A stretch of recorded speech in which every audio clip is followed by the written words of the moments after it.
జగిత్యాల జిల్లా ధర్మపురి మండలం photo and videographers సంక్షేమ సంఘం ఆధ్వర్యంలో జాతీయ కెమెరా దినోత్సవం వినూత్నంగా నిర్వహించారు. ప్రపంచ ఛాయాచిత్రకారుల సంక్షేమార్థం, లోక కళ్యాణార్థం ఛాయాచిత్ర యంత్ర దేవత పూజలను ఘనంగా నిర్వహించారు.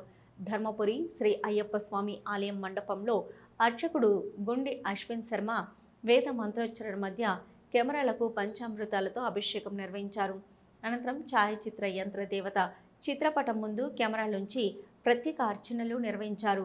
ధర్మపురికి చెందిన సీనియర్ ఫోటోగ్రాఫర్ వడ్లూరి రవీందర్ స్వయంగా మట్టితో ఛాయాచిత్ర యంత్ర దేవత విగ్రహంను తయారు చేసుకుని కెమెరా పరిభాషలో కెమెరాకు మృత్తిక ఛాయాచిత్ర యంత్రదేవికి ప్రత్యేక అర్చనలు, ధూపదీప నివేదన, మంగళహారతి, మంత్రపుష్పం ఇత్యాది కార్యక్రమాలు నిర్వహించారు.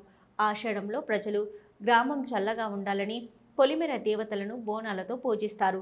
ధర్మపురి ఫోటోగ్రాఫర్లు, ప్రపంచ ఫోటోగ్రాఫర్లు సంక్షేమం కొరకు గత 5 సంవత్సరాలుగా ఛాయాచిత్ర యంత్రదేవత పూజలను నిర్వహించడం విశేషం.